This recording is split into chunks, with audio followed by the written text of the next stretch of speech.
my goodness, we have so much to cover. The data mines today were insane. There's so much information, so much. And we could talk about the balance changes, we could talk about, new variants, all this cool stuff, but I want to talk to you guys about the new cards that are going to be coming up because Spotlight Cash has just dropped. The new economy is here, and it's really important now to kind of decide when you're going to save up those Spotlight Caches for the card that you want, to just increase your odds of actually opening it up, right? So we have information on all of the cards that are going to be coming in September, and I got a bit of info on the month after that. So I'm really excited, but let's kick it off with Loki. Let's go, dude. Loki is finally jumping into Snap, and I am so excited. This card has been data mined and talked about forever, for so long in Snap. It's about time this guy joins the game. And here we go. He's been changed up since all of his data mines, all his predictions. Used to be a 1/1, and he'd swap hands with the opponent. That sounded like garbage. So I am very excited to say that he has changed to a 3/4 on reveal. Replace your hand with cards from your opponent's starting deck. Give them -1 cost. So cost reduction on a full hand reload. That sounds insane to me. That's why I'm giving this guy 4 stars. So here's the thing. So 3/4, not so great. Maybe the ability, you can't really combo that with a whole lot of other things, right? We're going to talk about that in a second. But the ability to completely reload your hand, the way I see this working in the most effective fashion is you use a lot of cheap things in your deck. Literally, you don't put anything over Loki's cost, just a bunch of 1 and 2s, and you just burn through them as quickly as possible. Maybe you have Blue Marvel as like a backup plan or something along those lines. But then you play Loki and it completely reloads your hand with a bunch of cards that you can play on turns 4, 5, and 6 that are discounted. And now your opponent is trying to compete with their own deck that you have discounted, and you have a bunch of stats on the board. That seems really nice to me. The other way that you could do it is, and I have a few of the synergistic cards here, is you have Quinjet, right, to discount things even further, which is insane. You got to watch out for the minimum of 1 on Quinjet's text, so I don't imagine it would overwrite, right? I don't think Loki would discount further than Quinjet's. But anyways, you also have the Collector to combo with that as well, because you're getting a full hand of 7 cards from your opponent. You're getting full cards. Like, you don't know what they're going to be. They might not be that good. They might not, synergize with what you're trying to do. But it seems really good. You're going to get +7 power to the Collector because it's every card that enters your hand that did not start in your deck. So it doesn't really matter where it came from. So you kind of put a little bit of this package together, and I can see it working really well with Devil Dino, right? The shield deck. You use Agent Coulson, whatever else you got to do, but you use Loki as that big refresh to your hand, a bunch of cards, and then your Dino goes to max power on turn 6. Literally, if you play Dino on 5 and then you play Loki on 6, you get a full power Dino guaranteed. And then you have 3 energy elsewhere to spend on some other card. I don't know if that's going to be the most powerful, the most consistent way to play that deck. I still think the Zoo line of play with Loki is the better course of action, but still, it seems really good. And to further add to that Zoo style is you could use Sarah, and then you just get some crazy discounts. Could you imagine you have Quinjet out there with Loki and then Sarah? Like, that's just nuts. They're going to be so cheap, these cards. So yeah, I think this is a pretty good card. Outside of the few options that I just talked about, this could kind of fall flat, right? Like, there's a lot of variance, a lot of randomness to it. It's a very chaotic card, right? You're causing all kinds of mischief, taking your opponent's cards and beating them with them. So I think in that sense it's pretty fun. The variants are pretty cool, hit or miss for me, but there's a couple of fire ones that I really enjoy. I'm pretty excited about this card. It's going to be the season pass card for September. So right now we're in the Phoenix Force season, right? And then in August, we're going to have Big in Japan, which has like X-23, Dakin, a lot of those characters. And then September, Loki is going to be the season pass card, which I am very excited about. As always, guys, this is my first take on these cards. I just got home, looked over them, put these things together. So definitely let me know in the comments below some crazy combos that you can see working with Loki and all the rest of the cards I'm about to talk about. Next up is Alioth. A 5/5 on reveal, destroy all enemy cards played here this turn, including unrevealed cards. What? That last line of text actually makes this card just bonkers. I'm giving it 5 stars. I think this is absolutely crazy. It's probably my most anticipated card right now in general in Datamines. It looks amazing. I'm here for it. I'm so excited. So obviously some destroy synergies, but I think just the disruption alone is absolutely insane. The reason unrevealed cards is really good. So obviously you have to have priority. If you don't have priority, then that line of text does nothing. Okay. But with priority, and you play this, they don't get their on reveals, they don't get their ongoings, maybe like Cosmo that would have stopped this. There is so much disruption to be had. Sometimes the on reveal could get you out of a pinch. Maybe you didn't even care about the card itself, the body left behind, but you really wanted the effect to go off. Well, Alioth is going to consume it all. Say goodbye to your Professor X play. Say goodbye to your crazy on reveal strategies like doing some nuts things with Wong and Black Panther or whatever else. It's all gone. It's getting gobbled up. And here's another sick little combos with Null, right? So it's a turn 5 play, and then you play Null, and Null is going to know all of the total power of the cards that you destroyed with Alioth, right? Because it's just like Galactus. If Galactus is thrown down, it's going to destroy a bunch of cards, even if they're not revealed. Null's going to eat up all that power and use it for himself. That is just a sweet little combo. Now, of course, this is very Guardians of the Galaxy-esque kind of card, which is funny, right? You gotta know where your opponent's gonna play, and then you play Alioth, and then you gotta destroy them. So there is that little bit of skill, a little skill check to know, like you have to read the situation. You gotta know where your opponent's playing, what kind of deck they're playing. If this ever becomes meta, and there's a certain deck that it's run in, people are going to anticipate that this might be dropping on turn 5 and play accordingly. So there's some ways that this could be played around, and it could absolutely whiff. If you end up playing a 5/5 that doesn't destroy anything and your big turn 6 was Null, it's gonna hurt. But if you hit 2 cards, you could discount your death a little bit further, you buff up your Null. There's a lot of ways to make this card work. You even use Jean Grey, the recently released card, to make sure that your opponent has to play at least 1 card there, so you can gobble that up. Yeah, I don't know. This one just seems so cool. The art is unreal. This Dan Hip, oh, that's got to be one of the top tier Dan Hips I've seen. That is so much fun. I love the storm look. I love the card. I love the ability. This is just really fun. I'm super excited. Oh, and I should mention ADIA, I think Idea, they're an art studio that is making a bunch of variants for Marvel Snap, and every single one that I have seen is absolute fire. All of these cards, for some reason, they have a Dan Hip and they have an Idea variant, and I like all of them, so that is really cool art styles to have for these brand new cards. But yeah, I think this is an easy 5-star card. I mean, it may be the condition of having to be played at the same location that your opponent plays is going to be enough to make this, not as strong as I anticipate it being. I could change this later down the line, but for now, I feel like it's a 5-star card. Next up, we got Owen Wilson. Oh, no, wait, it's MOBIUS. Mobius. Let's go. Oh, my gosh. Man, I love the Loki season 1. I can't wait for season 2. Such a fun series. Definitely go check it out. But here we got MOBIUS, a 2/3 ongoing. Your costs can't be increased. Your opponent's costs can't be reduced. That is wild. Now look at the star rating, okay? You're probably going, what? Drew, how could you put that at 3 stars? Well, I feel like in the general sense, it'll end up being a 3-star card, but let me tell you right now, okay? I am more than willing to put this up to 4 or 5. Spoiler alert, you've already seen most of my star ratings, but they're all pretty well high because I think all these cards are crazy. This one could be absolutely nuts with certain featured locations, right?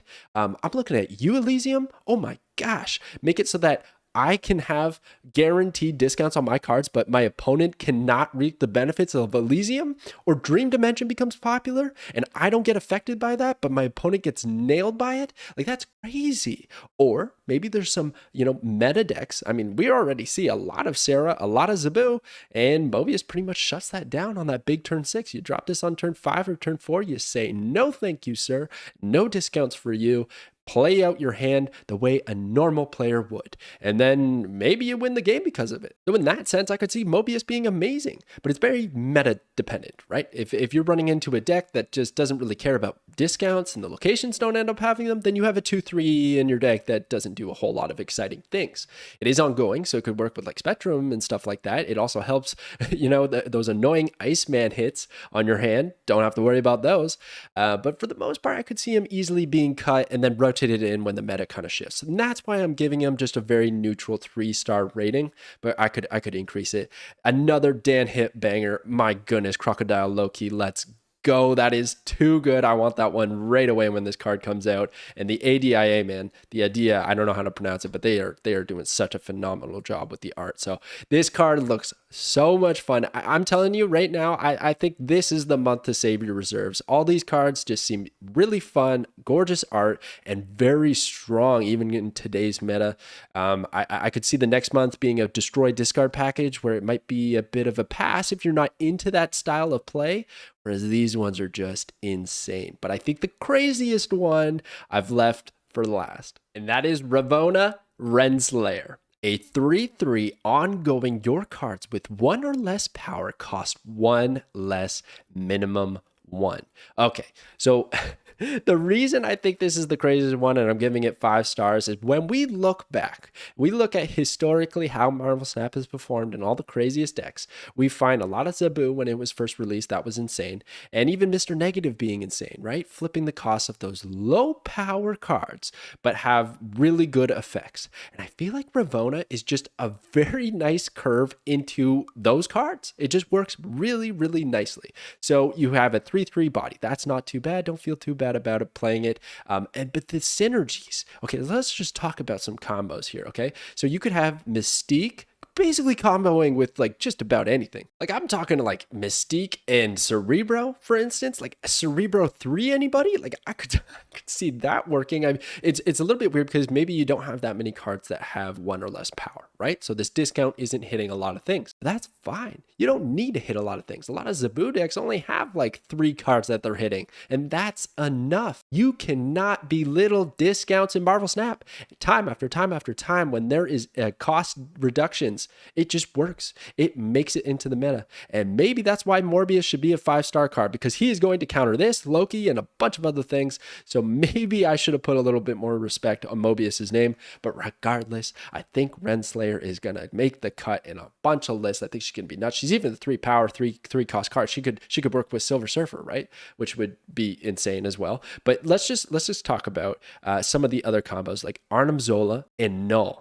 Both have 0 power, can be deducted to 5 cost, and they synergize with each other. Like if you destroy anything at that point in time, and then you get out Null, and then you Arnim Zola Null, which is going to destroy it, add the power to the new copies, that's a crazy combo that you no longer need like some crazy form of ramp, like, I don't know, like Magic on 5 or Electro or something along those lines. RENSLAYER is going to do it for you. So I feel like there's just a lot of combinations here. There is the caveat that like Mr. Negative kind of does this, but he costs 4 and he has like -1 power, which kind of hurts. The best way to get him out is to cheat him out early, and then you got to draw the cards. This is like, you already got those cards in your hand, you're good to go. Like start firing off on all cylinders. And I'm sure there's a deck out there where you could put a bunch of low power things and just discount them, and it would just work perfectly. Like we could even talk about the goblins, right? So Hobgoblin, instead of being played on turn 5, could be played on turn 4 right after RENSLAYER, a nice little curve. And then on turn 5, you're free to do whatever else you got to do. There's a lot of combos. Just because the cards have low power doesn't mean that their effects aren't worth it to run this sort of deck. So I am giving her 5 stars because time after time, like I said, when there's discounts in Snap, it tends to work. So I just see this card as being insane. This whole month is just nuts. And honestly, you could go one of 2 ways. You could pick up like Loki and this card and just run with it and try to get those crazy discounts and have fun. Or you could also just pick up MOBIUS and have that be the only card you pick up in the month because you're ready for all those crazy combos and all those crazy discounts to just get ruined. That'd be a lot of fun too. So those are the cards for the month of September. Definitely let me know what you guys plan on getting, some crazy combos that I might have missed. I want to talk a little bit more about what else is coming down the line. All right, so check it out. This is the Season Pass Overlook. So it's Loki for All Time coming in September. You got Loki, and then you got some of the variants from Adia Studios, which look Fantastic. Loki, Thor, Enchantress. So good. The card backs on point. I'm excited for it all. But as we scroll down here, so you're going to see these are the 4 cards that I was just talking about. Really exciting. We even have potential dates and potential series drops. Okay, so it looks like RENSLAYER is going to be Series 4 and MOBIUS.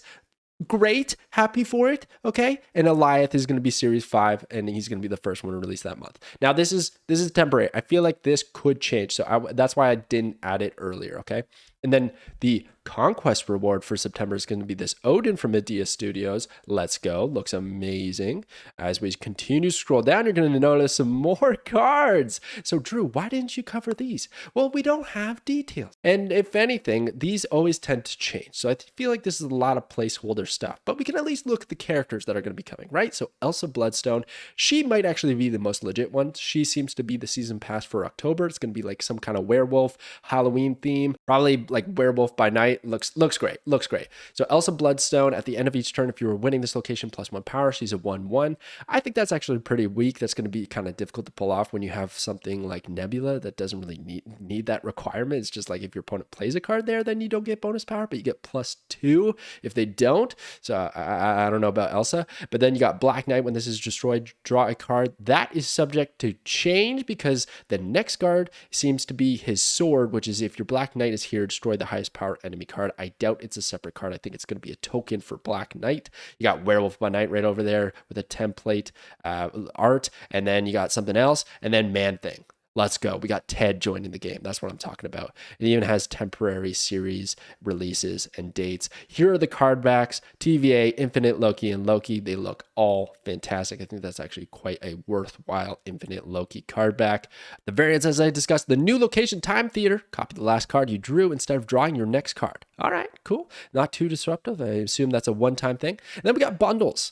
So bundles seem to be normalized. Okay, so you got some pay for some gold ones, 2,800 gold each. Then we got the really expensive one. There's always like one of those every now and then. It has one of the most anticipated variants for me in the Heimdall Idea variant, Pantheon variant right there. It looks so good, but it's $75. That hurts, man. That hurts. I really wanted to get it. I don't know. I might do it.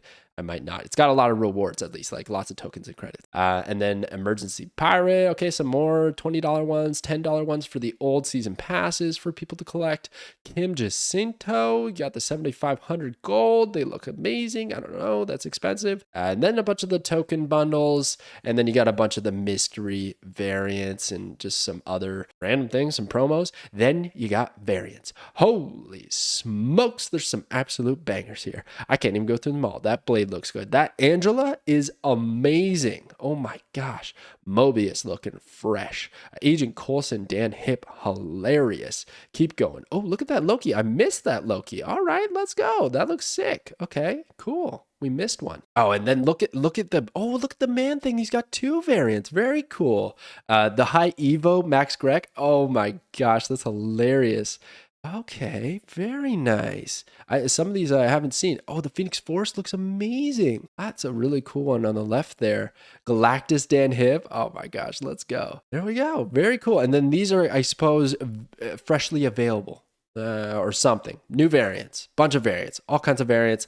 But you can go check it out on Snap.fan. That's where I got all this awesome info. Let me know, guys, what you think about these new cards that are coming to Snap. I'm really excited. Thank you so much for watching, and I will catch you guys next time.